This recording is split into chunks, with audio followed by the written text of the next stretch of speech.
we're going to look at verse 6 and 7 where it says, "Then one of the seraphim flew to me with a burning coal in his hand." This is a confession. This is Isaiah saying, "He flew to me, which he had taken from the altar with tongues, and he touched my mouth with it and said, Behold, this has touched your lips, and your iniquity is taken away, and your sin is atoned for." Now, I probably have more questions about these verses than the rest of today's chapter, right? What we know is that this burning being didn't dare touch this burning coal with its hands. It actually took a tongue and a tongue is a temple instrument, and it took the tongue and it picked up the coal. I thought, wow, how hot must this coal burn that's on the altar before God? That it would burn a burning being, right? That's in my head. This is the picture that I get. And it says that he touched the mouth with it. So he flew across in response to God, and he touched the lips, Isaiah's lips, and then he gives this interesting response. "Behold, this has touched your lips, and your iniquity is taken away, and your sin is atoned for." Right? He touched my lips and said, "Your guilt is taken away, and your sin is atoned for."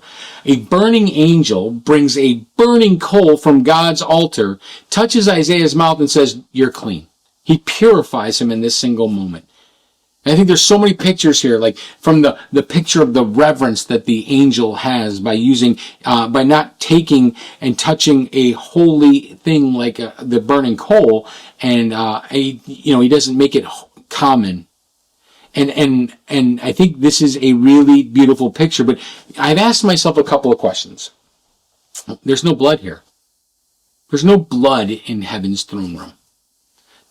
But I think that God provides the sacrifice, and that sacrifice is himself, right? So whatever touches the altar shall become holy. So this is an important picture of this altar scene in Isaiah.